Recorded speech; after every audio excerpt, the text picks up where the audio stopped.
ॐ ॐ अज्ञानतिमिरान्धस्य ज्ञानाञ्जनशलाकया चक्षुरुन्मिलितं येन तस्मै श्रीगुरुवे नमः। श्रीचैतन्यमनोभीष्टं स्थापितं येन भूतले स्वयं रूपः कदा मह्यं ददाति स्वपदान्तिकम्। वन्देऽहं श्रीगुरुः श्रीयुतपदकमलं श्रीगुरुन् वैष्णवांश्च श्रीरूपं साग्रजातं सहगण रघुनाथान्वितं तं सजीवम् साद्वैतं सावधूतं परिजनसहितं कृष्णचैतन्यदेवं श्रीराधाकृष्णपादान् सहगण ललिता श्रीविशाखान्वितांश्च नमः ॐ विष्णुपादाय कृष्णप्रेष्ठाय भूतले श्रीमते भक्ति वेदांत स्वामिन्निति नामिने नमस्ते सारस्वते देवे गौरवाणी प्रचारिणे निर्विशेष शून्यवादी पाश्चात्य देशतारिणे नमो महावदन्याय कृष्ण प्रेम प्रदायते कृष्णाय कृष्ण चैतन्य नामने गोत्विषे नमः।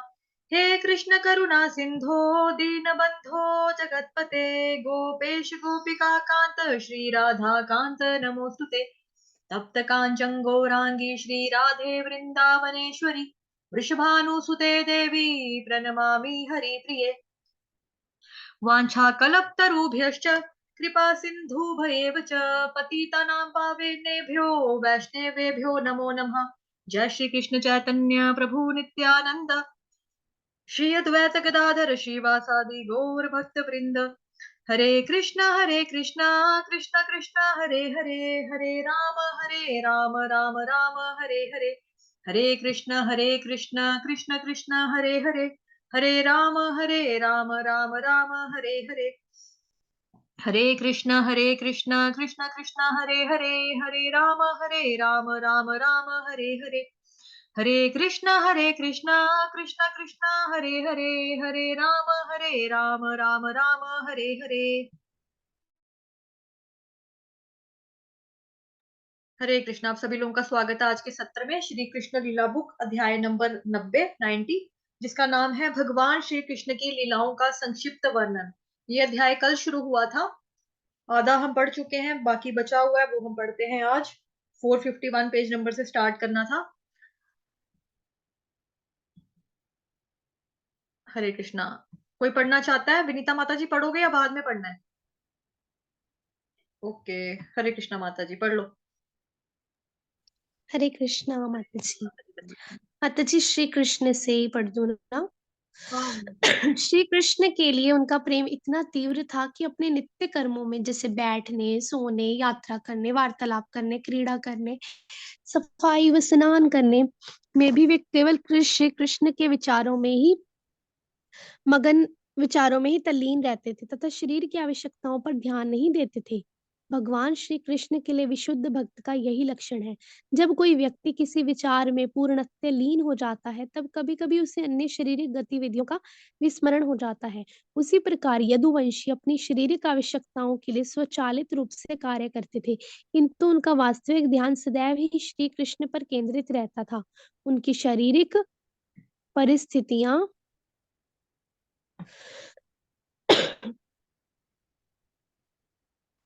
स्क्रीन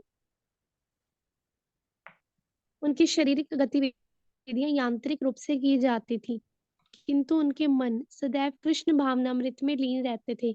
श्रील सुखदेव गोस्वामी ने भगवान की 5 विशेष विशिष्टताओं को बताते हुए श्रीमद् भागवतम के 10वें स्कंद के 90वें अध्याय का अंत किया है। प्रथम विशिष्टता है कि यदुवंश में श्री कृष्ण के प्रकट होने से पूर्व गंगा नदी को सर्व वस्तुओं में शुद्ध माना जाता था। गंगा जल के स्पर्श मात्र से ही अशुद्ध वस्तु निर्मल हो जाती थी। गंगा जल की यह परम श्रेष्ठ शक्ति इस कारण थी क्योंकि गंगा जल भगवान विष्णु के चरणों से निकला है। किंतु जब भगवान श्री कृष्ण परम विष्णु यदुवंश में प्रकट हुए तब उन्होंने स्वयं यदुओं के संपूर्ण राज्य की यात्रा की। यदुवंश से उनके घनिष्ठ संबंध के कारण यदुवंश न केवल अत्यंत प्रसिद्ध हो गया, अपितु यह दूसरों को शुद्ध करने में गंगा जल से भी अधिक प्रभावशाली हो गया। भगवान श्री कृष्ण के अवतार की दूसरी विशिष्टता ये थी कि यद्यपि प्रकट रूप में वे भक्तों की रक्षा तथा असुरों का संहार करते थे, तथापि भक्तों तथा असुरों को एक समान फल प्राप्त होता था। भगवान श्री कृष्ण 5 प्रकार की मुक्ति प्रदान करने वाले हैं, जिसमें से कंस जैसे असुरों को सायुज्य मुक्ति दी गई थी, जबकि गोपियों को स्वयं श्री कृष्ण के साथ संगति का अवसर प्रदान किया गया था। गोपियों ने श्री कृष्ण की संगति का आनंद उठाने के लिए अपनी व्यक्तिकता को बनाए रखा था, किंतु कंस श्री कृष्ण की निराकार ब्रह्म ज्योति में विलीन हो गया था।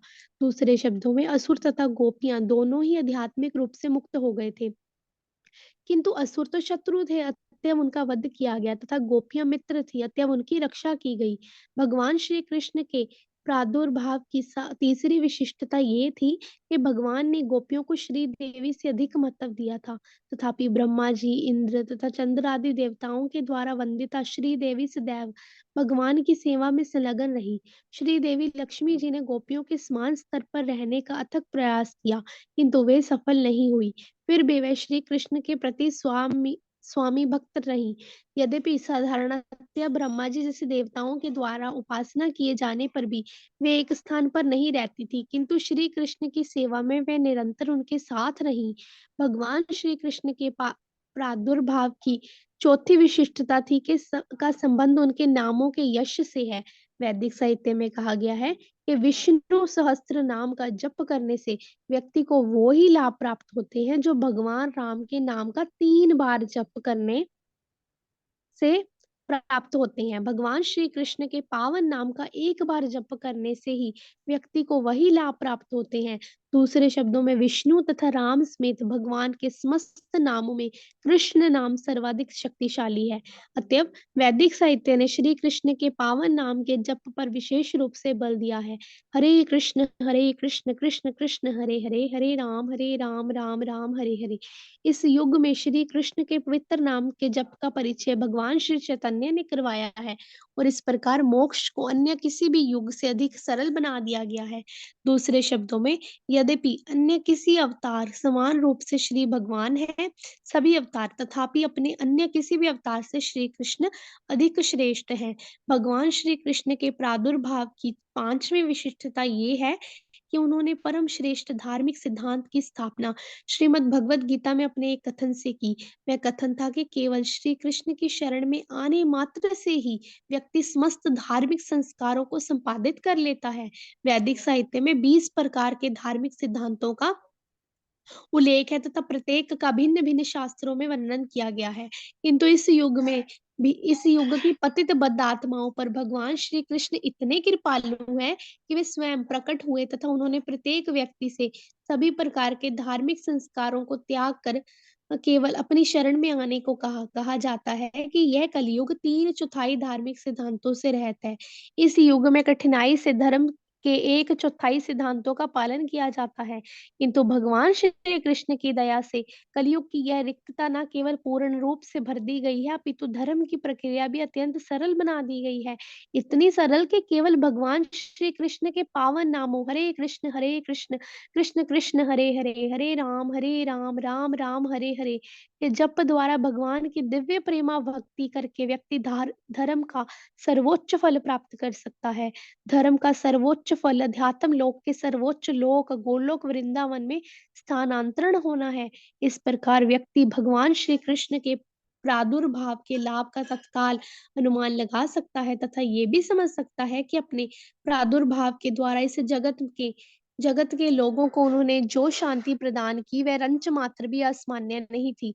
श्री सुखदेव गोस्वामी भगवान श्री कृष्ण के सर्वश्रेष्ठ पद के विवरण को निम्न प्रकार से भगवान का यशगान करके समाप्त करते हैं। वो कहते हैं, हे भगवान श्री कृष्ण, आपकी जय हो। आप तो सबके हृदय में परमात्मा के रूप में स्थित हैं, अतएव आप जन निवास अर्थात वह जो कि प्रत्येक व्यक्ति के हृदय में निवास करता है के नाम से विख्यात है। जैसा कि भगवत गीता में पुष्टि की गई है, ईश्वरः सर्वभूतानां हृदयेषु अर्जुन तिष्ठति। परमात्मा के रूप में परमेश्वर प्रत्येक व्यक्ति के हृदय में निवास करते हैं, किंतु इसका अर्थ ये नहीं है कि श्री भगवान के रूप में श्री कृष्ण का पृथक अस्तित्व नहीं है। मायावादी दार्शनिक पार ब्रह्म की सर्वव्यापकता के लक्षण को स्वीकार करते हैं, किंतु जब पार ब्रह्म अथवा परमेश्वर प्रकट होते हैं, तब वे विचार करते हैं कि पार ब्रह्म भौतिक प्रकृति के नियंत्रण में प्रकट होते हैं। भगवान श्री कृष्ण देव की सुत के रूप में प्रकट हुए थे। अतएव मायावादी दार्शनिक श्री कृष्ण को इस भौतिक जगत में जन्म लेने वाला एक साधारण प्राणी मानते हैं। अतएव श्री सुखदेव गोस्वामी उनको देव की जन्मवाद के प्रति चेतावनी देते हैं, जिसका अर्थ ये है कि यद्यपि श्री कृष्ण देव की सुत के रूप में प्रसिद्ध हैं, वास्तव में वे परमात्मा आत्मा सर्वव्यापी श्री भगवान ही हैं। किंतु भक्त इस शब्द देव की जन्मवाद को भिन्न रीति से लेते हैं। भक्त समझते हैं कि वास्तव में श्री कृष्ण माता यशोदा के पुत्र थे। यद्यपि सर्वप्रथम तो श्री कृष्ण देवकी के पुत्र के रूप में प्रकट हुए, तत्काल माता यशोदा की गोद में चले गए थे तथा माता यशोदा एवं नंद महाराज ने उनकी बाल लीलाओं का आनंद भोग किया था। जब वसुदेव जी ने नंद महाराज तथा यशोदा जी से कुरुक्षेत्र में भेंट की थी, तब स्वयं उन्होंने इस तथ्य को स्वीकार किया था। उन्होंने स्वीकार किया था कि श्री कृष्ण तथा बलराम जी वस्तुतः माता यशोदा तथा नंद महाराज के पुत्र थे। वसुदेव जी तथा देवकी जी ना उनके केवल पिता थे, उनके वास्तविक पिता व माता नंद महाराज व यशोदा जी थे। अतएव श्री सुखदेव गोस्वामी ने भगवान श्री कृष्ण को देवकी जन्मवाद के रूप में संबोधित किया। तत्पश्चात श्री सुखदेव गोस्वामी ने यदुवर परीक्षित यदुवंश की सभा के द्वारा सम्मानित कहकर भगवान की प्रशंसा की है। वे विभिन्न प्रकार के असुरों के हंता के रूप में श्री कृष्ण का यशगान करते हैं। भगवान श्री कृष्ण अपनी विभिन्न भौतिक शक्तियों के प्रयोग के द्वारा समस्त असुरों का वध कर सकते हैं, किंतु वे उनको मोक्ष प्रदान करने के लिए स्वयं उनका वध करना चाहते थे। असुरों का वध करने के लिए उन्होंने असुरों का वध करने के लिए कहाँ गया अ, किंतु वे उनको हाँ, असुरों का वध करने के लिए वे श्री कृष्ण के इस भौतिक जगत में आगमन की कोई आवश्यकता नहीं थी। उनके व्यक्तिगत के प्रयास के बिना उनकी इच्छा मात्र से सैकड़ों हजारों असुरों का वध हो सकता था। किंतु वस्तुतः वे अपने शुद्ध भक्तों के लिए अवतीर्ण हुए थे, एक बालक के रूप में माता यशोदा तथा नंद महाराज के साथ क्रीड़ा करने के लिए तथा द्वारका वासियों को सुख देने के लिए। असुरों का वध तथा भक्तों की रक्षा करने के द्वारा भगवान श्री कृष्ण ने केवल भगवान के प्रति प्रेम के वास्तविक धार्मिक सिद्धांत की स्थापना की। भगवान के प्रति प्रेम के वास्तविक धर्म सिद्धांत का अनुसरण करके स्थिर चर नाम से प्रख्यात जीव भी समस्त भौतिक प्रदूषणों से मुक्त हो गए तथा अध्यात्म लोक में चले गए। स्थिर का अर्थ है पेड़ पौधे जो चल नहीं सकते, और तथा चर का अर्थ है चलने फिरने वाले पशु, विशेष रूप से गौएं। अपने जीवन काल में श्री कृष्ण ने वृंदावन में तथा द्वारका में अपने दर्शन करने तथा सेवा करने वाले समस्त वृक्षों, वानरों तथा अन्य पौधों व पशुओं को मुक्त कर दिया। श्री भगवान का सुयश विशेष रूप से गोपियों तथा द्वारका की रानियों को सुख देने के कारण था। श्री सुखदेव गोस्वामी भगवान श्री कृष्ण का यशगान उनकी मोहिनी मुस्कान के लिए करते हैं, जिसके द्वारा श्री कृष्ण ने न केवल वृंदावन की गोपियों को मुग्ध कर लिया, अपितु द्वारका में रानियों को भी मोह लिया। इस संबंध में प्रयुक्त शब्द वर्धयन कामदेवम है। वृंदावन में गोपियों के किशोर सखा के रूप में तथा द्वारका के अनेक रानियों के पति के रूप में श्री कृष्ण ने उनकी काम इच्छा में अभिवृद्धि की है। भगवत साक्षात्कार अथवा आत्म साक्षात्कार के लिए साधारणतया व्यक्ति को हजारों वर्षों तक तपस्या करनी पड़ती है, तब जाके ईश्वर का साक्षात्कार संभव होता है। किंतु भगवान श्री कृष्ण के साथ सखा अथवा पति के रूप में आनंद प्राप्त करने की अपनी काम इच्छा में अभिवृद्धि के द्वारा ही गोपियों तथा द्वारका की रानियों ने सर्वश्रेष्ठ प्रकार की मुक्ति प्राप्त की। गोपियों तथा रानियों के साथ भगवान श्री कृष्ण का ये व्यवहार आत्म साक्षात्कार के इतिहास में अपूर्व है। साधारणतया लोग समझते हैं कि आत्म साक्षात्कार के लिए व्यक्ति को वन में अथवा पर्वत में जाकर घोर तपस्या करनी पड़ती है, किंतु भगवान श्री कृष्ण के साथ दाम्पत्य प्रेम में संयुक्त रहने तथा विलास एवं ऐश्वर्य से पूर्ण तथा कथित विलासिता पूर्ण जीवन में भगवान की संगति का आनंद उठाने मात्र से गोपियों तथा रानियों ने ऋषि मुनियों के लिए भी दुर्लभ सर्वोच्च मुक्ति सर्वोच्च पद को प्राप्त किया। इसी भांति कंस, दंतवक्र, शिशुपाल आदि असुरों को भी दिव्य लोक गमन का सर्वोच्च लाभ प्राप्त हुआ।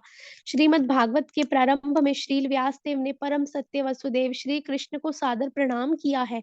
तदुपरांत उन्होंने अपने पुत्र श्री सुखदेव गोस्वामी को श्रीमद् भागवत का उपदेश देने की शिक्षा दी है। इसी संबंध में श्री सुखदेव गोस्वामी ने जयति के रूप में भगवान की प्रशस्ति की है। श्रील व्यासदेव श्री सुखदेव गोस्वामी तथा गुरु परंपरा में समस्त आचार्यों के चरण चिन्हों पर चलते हुए जगत की संपूर्ण जनता को श्री कृष्ण का यशगान करना चाहिए तथा अपने सर्वोत्तम हित के लिए उन्हें कृष्ण भावनामृत आंदोलन को अपनाना चाहिए। इसकी प्रणाली सरल तथा सहायक है। केवल महामंत्र हरे कृष्ण कृष्ण कृष्ण हरे हरे, हरे राम राम राम हरे हरे का जप करना चाहिए। भगवान श्री चैतन्य ने परामर्श दिया है कि व्यक्ति को भौतिक उतार चढ़ावों के प्रति समता रहत रहना चाहिए। भौतिक जीवन अस्थायी है, अतएव जीवन में उतार चढ़ाव आ सकते हैं। जब वे आते हैं तो जीव व्यक्ति को एक वृक्ष की भांति सहिष्णु तथा तिनके की भांति नम्र तथा विनीत होना चाहिए, किंतु उसे हरे कृष्ण कृष्ण कृष्ण हरे हरे के जप के द्वारा स्वयं को कृष्ण भावनामृत में अवश्यमेव संलग्न करना चाहिए। समस्त जीवों के परमात्मा भगवान श्री कृष्ण अपनी अहेतु की दया के कारण अवतीर्ण होते हैं तथा विभिन्न अवतारों में अपनी विभिन्न दिव्य लीलाओं का प्रकाश करते हैं।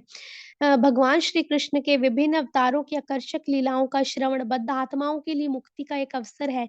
स्वयं भगवान श्री कृष्ण की अत्यधिक मंत्र मुग्ध करने वाली तथा सुखकर लीलाएं और अधिक आकर्षक हैं, क्योंकि भगवान श्री कृष्ण स्वयं सर्वाकर्षक हैं।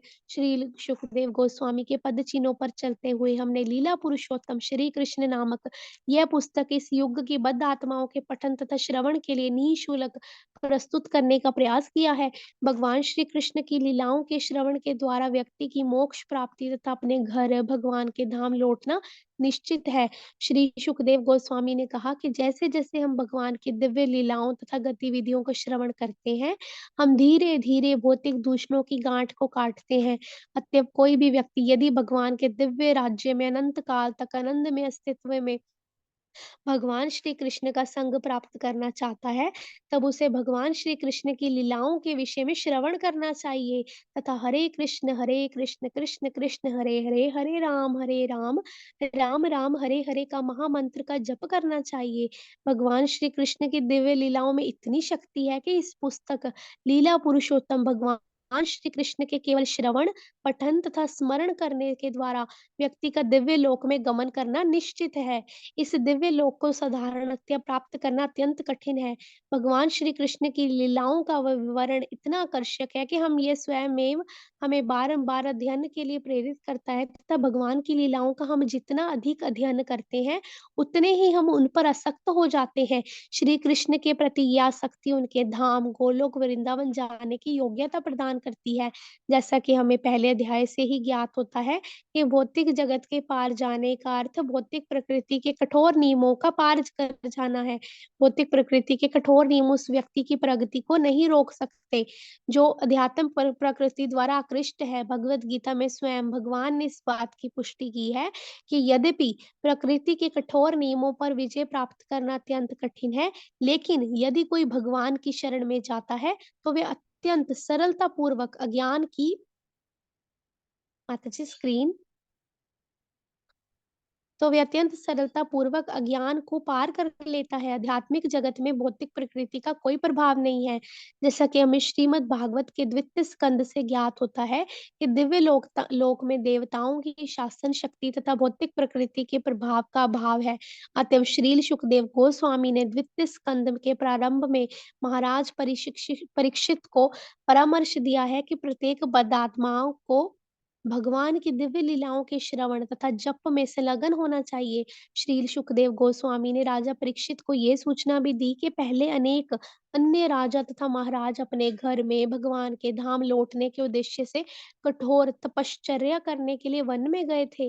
भारत में अभी भी यह प्रचलन है कि अनेक उन्नत अध्यात्मवादी ग्रस्त जीवन को त्याग देते हैं, तथा पूर्ण रूप से भगवान की लीलाओं के श्रवण तथा कीर्तन में लगने के लिए वृंदावन जाते हैं। परंतु श्री सुखदेव गोस्वामी ने कहा कि यह सब व्यर्थ है। भगवान श्री कृष्ण की लीलाओं के श्रवण तथा कीर्तन में लगने के लिए वृंदावन जाना वृंदावन जाते हैं। श्रीमद् भागवत में इस प्रणाली की सराहना की गई है तथा वृंदावन के षड गोस्वामियों ने इसका अनुसरण किया है। किंतु आजकल तो अनेक कर्मियों तथा पाखंडी भक्तों ने श्री सुखदेव गोस्वामी द्वारा सराही गई इस प्रणाली का अनुकरण करने के लिए वृंदावन के तीर्थ स्थान में भीड़ कर दी है। कहा जाता है कि पहले तो अनेक राजा महाराज इस प्रयोजन से वन में गए, किंतु श्रील भक्ति सिद्धांत सरस्वती ठाकुर गोस्वामी महाराज उचित समय से पूर्व वृंदावन में एकांत जीवन को स्वीकार करने का परामर्श नहीं देते हैं। श्रील सुखदेव गोस्वामी के उपदेशों का पालन करने के लिए जो समय से पूर्व वृंदावन में जाता है, वह वृंदावन में निवास करते हुए भी पुनः माया का शिकार हो जाता है। वृंदावन में ऐसे लोगों के अवैध वास को रोकने के लिए श्रील भक्ति सिद्धांत सरस्वती ठाकुर ने एक उत्तम गीत गाया है, जिसका तात्पर्य है, हे मन, तुम्हें वैष्णव होने का इतना गर्व क्यों है? तुम्हारी एकांत उपासना तथा भगवान के पावन नाम का जप सस्ती लोकप्रियता इच्छा पर आधारित है। अतएव तुम्हारे द्वारा भगवान नाम का जप एक ढोंग माया है, ढोंग मात्र है। इसकी प्रसिद्धि को ऐसी महत्वाकांक्षा की तुलना शुक्र के मल से की जा सकती है, क्योंकि क्योंकि ऐसी लोकप्रियता माया के प्रभाव का एक अन्य विस्तार है। व्यक्ति सस्ती लोकप्रियता के लिए भी वृंदावन जा सकता है तथा कृष्ण भावनामृत में लीन होने के स्थान पर वह सदैव धन तथा स्त्रियों के विषय में चिंतन कर सकता है, जो कि सुख का एक अस्थायी स्रोत मात्र है। उत्तम हो कि मनुष्य अपने पास का सारा धन तथा स्त्रियां भगवान की सेवा में लगाए, क्योंकि इंद्रिय भोग बद्ध आत्माओं के लिए नहीं है। इंद्रियों के स्वामी ऋषिकेश भगवान श्री कृष्ण है, अतएव इंद्रियों को सदैव उनकी सेवा में लगाना चाहिए। जहाँ तक भौतिक प्रसिद्धि का प्रश्न है, रावण जैसे अनेक असुर भौतिक प्रकृति के नियमों के विरुद्ध जाना चाहते थे, किंतु वे सब असफल रहे। अतएव झूठे मान सम्मान के लिए भगवान की सेवा किए बिना वैष्णव होने का दावा करने का आसुरी कर्म नहीं करना चाहिए। किंतु जब व्यक्ति भगवान की भक्ति में संलग्न हो जाता है, तब वह स्वयं में वैष्णव के रूप में प्रसिद्ध हो जाता है। भगवान के यशों का उपदेश देने में संलग्न भक्तों के प्रति ईर्ष्यालु होने की कोई भी आवश्यकता नहीं है। वृंदावन में तथाकथित बाबा जी लोग परामर्श देते हैं कि उपदेश देने की कोई आवश्यकता नहीं है तथा वृंदावन में एकांत स्थान पर निवास करना अथवा भगवान नाम का जप करना उत्तम है। हमें इस प्रकार के परामर्श का व्यवहारिक अनुभव है। ऐसे बाबा जी लोगों को ये ज्ञात नहीं है कि यदि कोई व्यक्ति प्रचार कार्य अथवा श्री भगवान के यशगान में संलग्न है, तब एक उपदेशक को की सुख्याति स्वयं में वो उसका अनुसरण करती है। अतः व्यक्ति को वृंदावन जाकर भ्रष्ट जीवन व्यतीत करने के लिए समय से पूर्व एक गृहस्थ के ईमानदार जीवन का त्याग नहीं करना चाहिए। श्री सुखदेव गोस्वामी का यह परामर्श के गृह त्याग करके श्री कृष्ण की खोज में वन गमन करना चाहिए, अपरिपक्व लोगों को लिए नहीं है। महाराज परीक्षित परिपक्व बुद्धि वाले थे। अपने गृहस्थ जीवन में भी अथवा जीवन के प्रारंभ में ही उन्होंने भगवान श्री कृष्ण के विग्रह की उपासना की थी। अपने बाल्यकाल में उन्होंने श्री कृष्ण के श्री विग्रह की उपासना की तथा बाद में गृहस्थ जीवन में भी वे असंप्रकृत थे। अतः जब उन्हें अपनी मृत्यु की पूर्व सूचना प्राप्त हुई, तब तत्काल ही उन्होंने गृहस्थ जीवन से समस्त संबंध त्याग दिया तथा भक्तों की संगति में गंगा के तट पर श्रीमद् भागवत का श्रवण करने के लिए समासीन हुए। इस प्रकार लीला पुरुषोत्तम भगवान श्री कृष्ण के अंतर्गत भगवान श्री कृष्ण की लीलाओं का संक्षिप्त विवरण नामक 90 अध्याय का भक्ति वेदांत तात्पर्य पूर्ण हुआ। हरे हरे कृष्णा कृष्णा हरे कृष्णा हरे कृष्णा कृष्ण कृष्ण कृष्णा कृष्ण हरे हरे हरे राम राम राम हरे हरे कृष्णा हरे हरे कृष्णा हरे कृष्ण कृष्णा कृष्ण हरे हरे हरे कृष्णा हरे कृष्ण राम कृष्ण हरे हरे हरे हरे राम हरे राम हरे हरे कृष्णा हरे राम कृष्ण राम कृष्ण राम हरे हरे हरे हरे हरे हरे हरे राम कृष्णा हरे कृष्ण कृष्ण हरे हरे हरे राम राम राम हरे हरे हरे राम राम राम राम हरे राम राम हरे हरे कृष्ण कृष्ण ओ कृष्ण हरे हरे कृष्ण कृष्ण हरे हरे हरे राम राम राम हरे राम हरे कृष्ण हरे कृष्ण कृष्ण हरे हरे हरे कृष्ण राम कृष्ण हरे राम हरे राम राम हरे राम राम हरे हरे।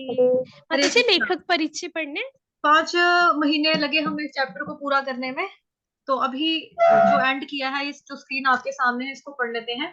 भगवान उनके धाम से लीला विलास करने के लिए इस भौतिक जगत में अपने सनातन साथियों के साथ अवतरित होते हैं।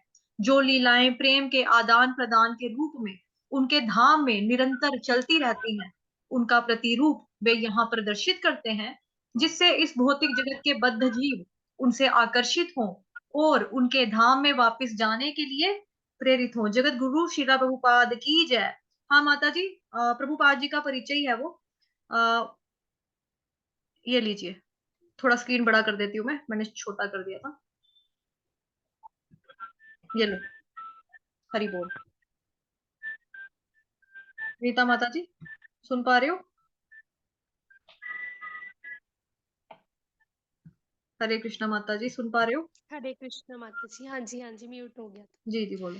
कृष्ण कृपा मूर्ति श्री श्रीमद एसी भक्ति वेदांत स्वामी प्रभुपाद का आविर्भाव सन 16 ईस्वी में भारत के कलकत्ता नगर में हुआ था। अपने गुरु महाराज श्रील भक्ति सिद्धांत सरस्वती गोस्वामी से 1922 में कलकत्ता में उनकी प्रथम भेंट हुई थी। एक सुप्रसिद्ध धर्म तत्ववेता, अनुपम प्रचारक, विद्वान, भक्त, आचार्य एवं 64 गौड़ीय मठों के संस्थापक श्रील भक्ति सिद्धांत सरस्वती ठाकुर जी को ये सुशिक्षित नवयुवक प्रिय लगे और उन्होंने वैदिक ज्ञान के प्रचार के लिए अपना जीवन समर्पित करने के लिए इनको प्रेरणा दी। श्रील प्रभुपाद उनके छात्र बने और 11 वर्ष बाद प्रयाग यानी कि इलाहाबाद में उनकी विधिवत दीक्षा प्राप्त शिष्य हो गए।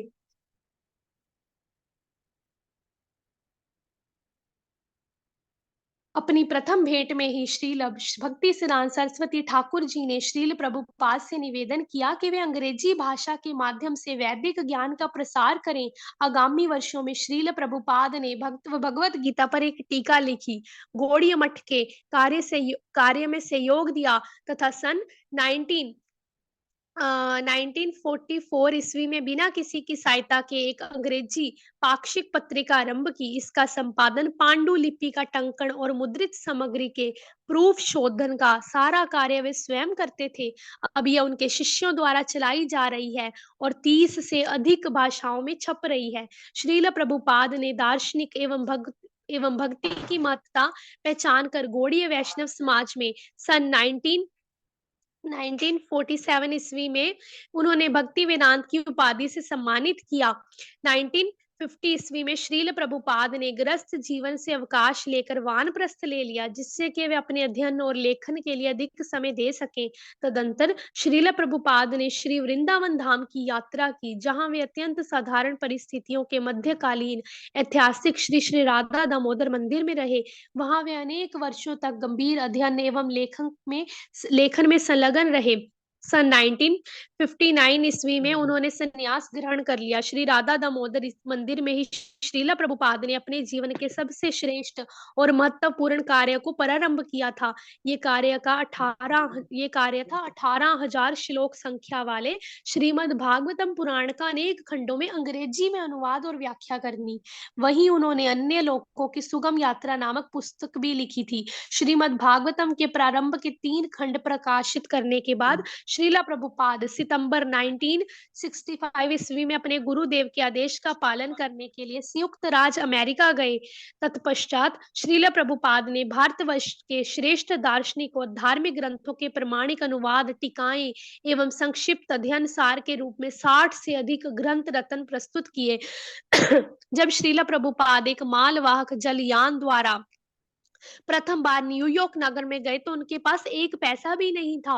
अत्यंत कठिनाई भरे लगभग 1 वर्ष के बाद जुलाई 1966 ईस्वी में उन्होंने अंतरराष्ट्रीय कृष्ण भावनामृत संघ की स्थापना की। 14 नवंबर 1977 ईस्वी को कृष्ण बलराम मंदिर श्री वृंदावन धाम में अप्रकट होने के पूर्व श्रीला प्रभुपाद ने अपने कुशल मार्ग निर्देशन से संघ को विश्व भर में 100 से अधिक आश्रमों, विश्वविद्यालयों, मंदिरों, संस्थाओं और कृषि समुदायों का वृद्ध संगठन बना दिया। श्रीला प्रभुपाद ने श्री धाम मायापुर पश्चिम बंगाल में एक विशाल अंतरराष्ट्रीय केंद्र के निर्माण की प्रेरणा दी। यहाँ पर वैदिक साहित्य के अध्ययनार्थ सुनियोजित संस्थान की योजना है, जो अगले 10 वर्ष तक पूर्ण हो जाएगा। इसी प्रकार श्री वृंदावन धाम में भव्य श्री कृष्ण बलराम मंदिर और अंतरराष्ट्रीय अतिथि भवन तथा श्रीला प्रभुपाद स्मृति संग्रहालय का निर्माण हुआ है। यहाँ वे केंद्र हैं जो पाश्चात्य लोग वैदिक संस्कृति के मूल रूप का प्रत्यक्ष अनुभव प्राप्त कर सकते हैं।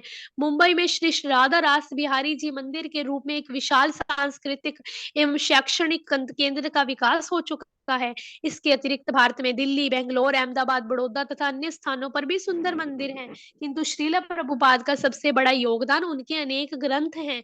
ये ग्रंथ विद्वानों द्वारा अपनी प्रामाणिकता, गंभीरता और स्पष्टता के कारण अत्यंत मान्य हैं तथा अनेक महाविद्यालयों के उच्च स्तरीय पाठ्य ग्रंथों के रूप में प्रयुक्त होते हैं। श्रील प्रभुपाद की रचनाएं 50 से अधिक भाषाओं में अनुदित हैं। 1972 ईस्वी में केवल श्रील प्रभुपाद के ग्रंथों के प्रकाशन के लिए स्थापित भक्ति वेदांत बुक ट्रस्ट भारतीय धर्म और धर्म दर्शन के क्षेत्र में विश्व का सबसे बड़ा प्रकाशक हो गया। इस ट्रस्ट का एक अत्यधिक आकर्षक प्रकाशन श्रील प्रभुपाद द्वारा केवल 18 मास में पूर्ण की गई उनकी एक अभिनव कृति है, जो कि बंगाली धार्मिक महाग्रंथ श्री चैतन्य चरितामृत का सहस्त्र खंडों में अनुवाद और टीका का है। 12 वर्षों में अपनी वृद्धावस्था की चिंता ना करते हुए श्रील प्रभुपाद ने विश्व के 6 महाद्वीपों की 14 परिक्रमाएं की। इतने व्यस्त कार्यक्रम में रहते हुए भी श्रील प्रभुपाद की उर्वरा लेखनी अवतरित चलती रहती थी। उनकी रचनाएं वैदिक दर्शन, धर्म, साहित्य तथा संस्कृति के एक यथार्थ पुस्तकालय का निर्माण करती हैं। खत्म हो गया हरी माता हरी जी। हरी बोल। चलो जी, सबको बड़ी बड़ी जगत गुरु मुबारक है श्रील जिन्होंने प्रभुपाद पूरी की बुक जय हो। पढ़ी है। हाँ जी माता जी, जगत गुरु श्री प्रभुपाद की जय। मैंने कहा सबको मुबारक है जिसने पूरी बुक खत्म कर दी हमारे साथ में। 5 महीना लगा है इसको पढ़ने में ना, 5 महीने। बीच में मुझे डेंगू भी हुआ था, हफ्ते पता नहीं 10 दिन के लिए क्लासेस टोटली बंद भी थी। तो हरे कृष्ण महामंत्र का जपा करते हैं 3 बार। हरे कृष्णा कृष्णा हरे कृष्ण कृष्णा कृष्ण कृष्ण कृष्ण कृष्णा हरे हरे हरे हरे हरे रामा हरे रामा राम रामा हरे हरे हरे। कृष्णा हरे कृष्णा कृष्ण कृष्ण हरे हरे हरे रामा राम राम हरे हरे। हरे कृष्णा कृष्ण कृष्ण हरे हरे हरे राम राम हरे हरे। हरे कृष्णा कृष्ण कृष्ण हरे हरे हरे राम कृष्ण कृष्ण हरे हरे हरे राम राम हरे हरे। माता जी आज तो हलवा बनाना चाहिए, आज कृष्णा बुक कंप्लीट है। हाँ माता जी बिल्कुल। और हुई भी देखो नवरात्रास में खत्म हुई है, मतलब अच्छे अच्छे ही जी हमने दिन शुरू की थी कार्तिक मंथ में, और अच्छे ही दिन में खत्म हुई है ना। हरि बोल।